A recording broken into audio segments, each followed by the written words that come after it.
Queridos irmãos e irmãs, queridos ouvintes, hoje nós nos alegramos com a celebração da festa do batismo do Senhor. E com esta liturgia encerramos também o tempo litúrgico do Natal. Amanhã já estaremos iniciando a primeira parte do tempo comum deste novo ano litúrgico que se iniciou no tempo do Advento.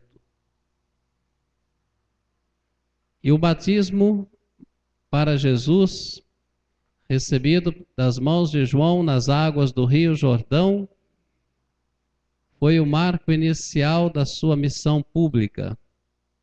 A partir dali, ele se apresentou ao povo escolhido, ao povo de Israel, para anunciar a mensagem do reino e para nos falar também de um Pai amoroso, de um Pai que nos ama profundamente. E não apenas através das suas palavras, mas sobretudo através dos seus gestos de acolhimento, de carinho, de misericórdia, sobretudo para com os mais necessitados.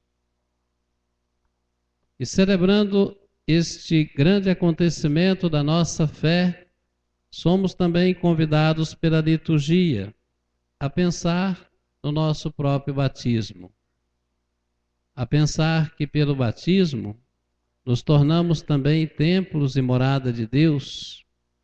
Fomos batizados em nome da Santíssima Trindade, Pai, Filho e Espírito Santo, e passando pelo mistério da água, ressurgimos também para uma vida nova. Assim como Cristo, fomos sepultados na água para revivermos com Ele. Nós ouvimos algumas leituras que trazem alguns temas para a nossa reflexão e que podem certamente nos ajudar nesse aprofundamento da fé, da vivência desta fé. A primeira leitura foi uma passagem do livro do profeta Isaías, que nos fala do servo, daquele que foi o escolhido de Deus, o eleito, no qual se comprazia a alma e a alegria de Deus, e sobre o qual ele colocou o seu espírito. E Isaías, nesta passagem, determina ou delineia bem a missão de Jesus. Como um profeta, ele já podia ver nos horizontes este Messias e a sua missão entre nós. E ele diz que este servo e o Messias foi formado e constituído como centro desta aliança de amor entre Deus e a humanidade e todo o criado. A luz das nações, como muitas vezes nós repetimos, que Jesus Cristo é esta luz que deve brilhar sobre a nossa vida, que deve iluminar os nossos caminhos. A sua palavra, a sua presença nos sacramentos são elementos importantes que nos animam e nos fortalecem no caminhar da fé. Mas também é aquele que nos liberta da cegueira, de tudo que nos impede de ver as manifestações amorosas de Deus na nossa vida e neste mundo. Não quer dizer simplesmente a cegueira física, mas também a cegueira espiritual, a cegueira do coração, aquela que nos impede de amar de fato. Também nos liberta de tudo aquilo que nos oprime, de tudo aquilo que diminui a nossa dignidade de filhos, de tudo aquilo que nos separa dos irmãos, que nos separa de Deus, de tudo aquilo que tira a nossa liberdade e nos faz escravos.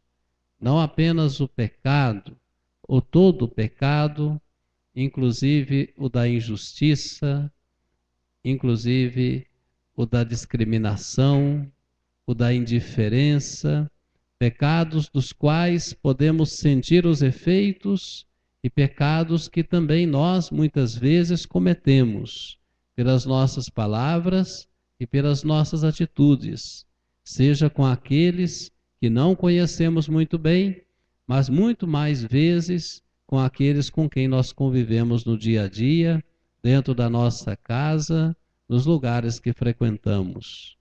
Quantas vezes somos injustos e quantas vezes oprimimos o nosso irmão pela nossa palavra e pela nossa atitude, às vezes de falta de caridade, de indiferença.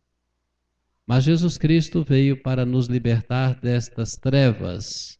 Esta foi a sua missão. Mas quando falamos da missão de Jesus, nós também falamos da nossa própria missão.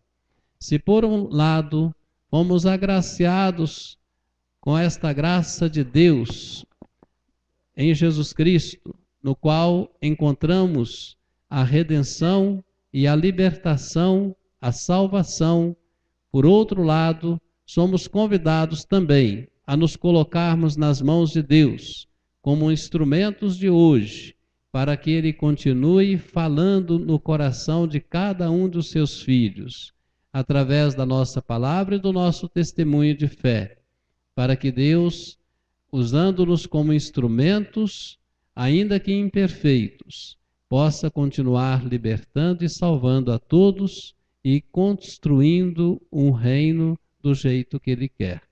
Um reino de amor, um reino de paz. E também na segunda leitura, nós encontramos uma passagem dos Atos dos Apóstolos.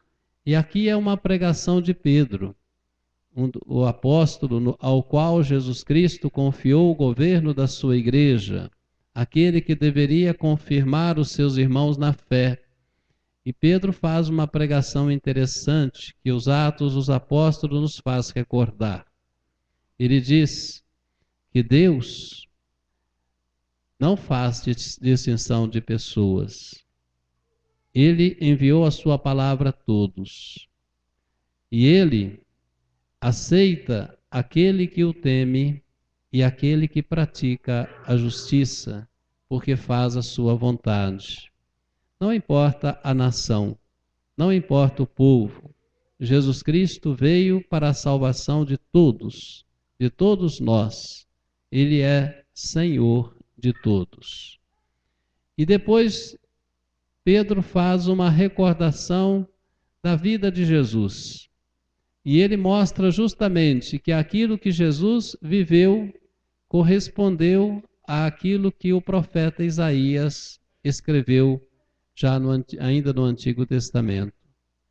Ele fala do batismo administrado por João nas águas do Rio Jordão como um marco inicial.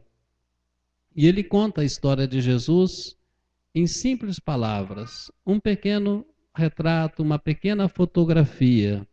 E ele fala assim, que depois do batismo pregado por João, Jesus foi ungido por Deus com o Espírito Santo e com poder. É o mesmo que acontece também cada vez que nós acolhemos uma criança ou um adulto em nossa comunidade eclesial através do sacramento do batismo.